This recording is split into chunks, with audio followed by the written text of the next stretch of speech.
Hello boys and girls, it's finally time for the big boy himself, Mafia Definitive Edition review. Yay! I know I haven't done this for a long time, but believe me, there was reasons, and I wanted to get deep through the game. So let's begin. Mafia opens very differently from the most action-adventure games. This is the remake of the original one from 2002. Isn't trying to impress you with the flashy action sequences or copious amounts of explosions, nor are players walking through the tutorial that explains its third-person shooting mechanics. Instead, it opens with a nervous man trying to pleading for his life. Well, you must be really excited by now, so let me tell you about the story a little bit more. Cabin-turned-mobster Thomas Angelo sits in a dinner room waiting for a detective Norman to arrive. Tired of constantly looking over his shoulder, he wants to broke protection deal and tells his rage to rich stories, detailing events of 1930-1938. This is basically the time period where we're gonna play in, taking place in a fictional city of Lost Haven, modeled after the prohibited era of Chicago. Players control Angelo through 20 different captures. Mission structure is fairly basic, but believe me, it's really enjoyable, as they'll get generally shooting their way through corridors or occasionally act the getaway driver after a large-scale haze. Developed by Hangar 13, used Mafia 3's engine and structures here, meaning that shooting feels updated and significantly better than the recent Mafia 2 Definitive Edition. Well, but if you remember Mafia 3, there's gonna be a lot of bugs, but let's talk about them a little bit later. While basics are basics, Mafia variety comes with the missions themselves. One of my favorite moments takes place on the farm, while Whiskey's sale is about to go down, but all hell breaks loose instead. It is perfectly paced, phenomenal sequences of events within a linear structure, keeping an action tied. Other great moments including trying to get business to pay their protection money, fighting a group of gang members meshing with the Tommy's girlfriend, and even rigging the car to explode. There are typical mob movies beats, but they are really immersive. While the foot missions are great and driving can be mitigated, the real star of Mafia is story. Like I mentioned in the beginning, you can look, I started from the story. The game starts from the story, and it's all about story. Its expressiveness and the endurance of a Mafia 2 can be compared with Martin Scorsese's let's say Goodfellas movie. Mafia's somber tale is a family closer to Francis Ford Coppola's The Godfathers. With such high quality on display, each cutscene felt like a next installment of serialized crime show, and it kept me hooked. Special props to go to the voice actor Glenn Taranto for his work as crime boss Don Salieri. Well, Don Salieri is basically our boss in the game. Well, there's gonna be two. One of them is our guy, one of them is not our guy. It's easy to remember. Well, I'm getting too much into details, guys. This guy Don Salieri, he is super cold and calculating, but also inviting in a strange way. His performance among the greatest I've seen in the game, and Angelo's voice actor and facial capture model Andrew Brigoni echoes a young Robert De Niro, to be honest.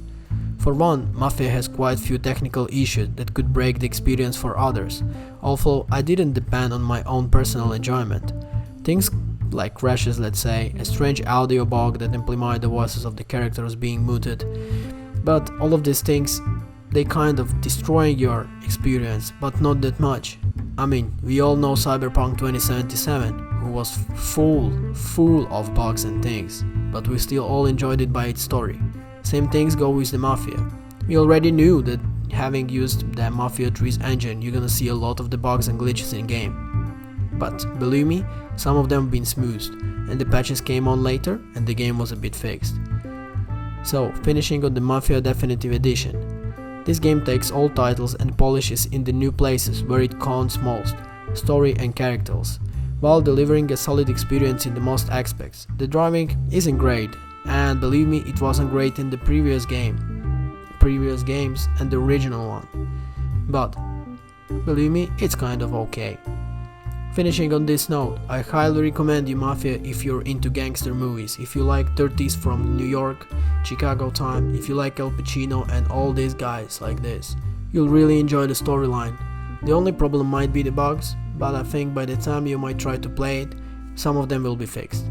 Mafia 2 Definitive Edition presents the game's narrative content in its original form from 2010 The game includes culturally sensitive content and themes, and it's intended only for mature audiences. This is a fair statement. The game does indeed feature language that is racially insensitive, but appropriate for the era that it's set. It has moments where women are nothing more than a window dressing, once again reflecting the attitudes of society as a whole. It also includes collectible Playboy magazines, a pile of vicious murders. The game does not shy away from this content, and while that can cause great discomfort depending on your thoughts on all of the above, I think it goes a long way to make a well-rounded world that is reflective of the time it's trying to portray. I applaud the developers for not getting too heavy-handed or squeezy or with any of it. It feels like Scorsese was an executive producer, and this could most be considered one of the greatest tales of the mob. Mafia 2 tells the epic tale of Vito Scaletta, an Italian-American who is set to war after being pinched with his best friend Joe robbing a jewelry store. During his time in serving in Sicily, he is shot and given temporary discharge and sent back home to Empire Bay. While the story does go some interesting places, the parts in between those big narrative beats are often slow and tedious. There were several times during the story where you are sent on what is essentially busy work, the prime example being when they're handing out cigarettes from the back of the truck. This segment takes forever, and while some of them can be attributed to the fact that this game is indeed 10 years old, it just feels unnecessary now. Then there is the fact that world you're living in is quite barren. Empire Bay is alive in the sense that there are people driving and walking around. However, outside a few specific stores that are used to purchase clothes, upgrade cards, order food, or purchase guns. There's nothing to do except drive to the next squash market and keep the story chugging along. There are long stretches of driving, while little distraction that towards the end of the game definitely begins to wear thin. There are certainly some memorable shootouts, one that were stood the test of time and still feel unique today.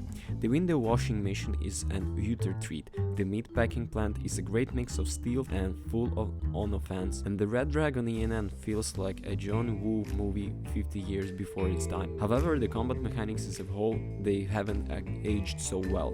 It's a pretty basic cover shooter, and the weapons often feel extremely inaccurate and they lack any true weight. Thankfully, the atmosphere and the story more than make up for it, but it certainly feels dated, which is a shame because the atmosphere is just so damn perfect. The first fighting mechanics, however, I'm not willing to put that down to age. These forced hand-to-hand combat scenes were awful. Instead of ferocious trading of blows, it feels like a weightless, drunk dance until you're lucky enough to land a combo. There is an entire chapter of the game that takes place during a prison sentence, and it feels as though it drags on for 47 years. It drags on and on, subjecting you to what is essentially a long-winded tutorial that teaches you a few basic moves for the hand-to-hand combat, and even after all of that, it's still lackluster. I never played Mafia 2 when it released in 2010, so I cannot comment on how it felt when the game was originally released. However, what I can say is that 10 years later it feels pretty bad. Which brings me down to the crux of it all. Mafia 2 Definitive Edition is just HD up-res of the original Mafia 2, with some extra bonus material if you found issue with the lifeless city and the combat, or you didn't enjoy the story back in 2010. This is going to do absolutely nothing to change that.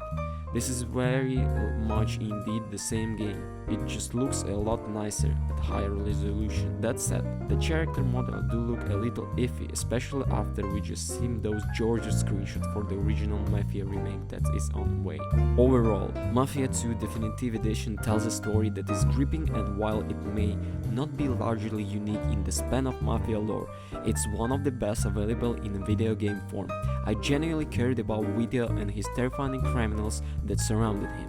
I grew to love their antics and laugh at their quirks and feel sorry for the situation that they found themselves in. I think it's a little unfair to class Mafia 2 as an open world game, because the city does nothing but offer the setting for the story to go from a point A to point B. If you are looking for a city that is bringing with side quests and random activities, then you should go and play Witcher or GTA, I don't know. You won't find them here in Mafia 2.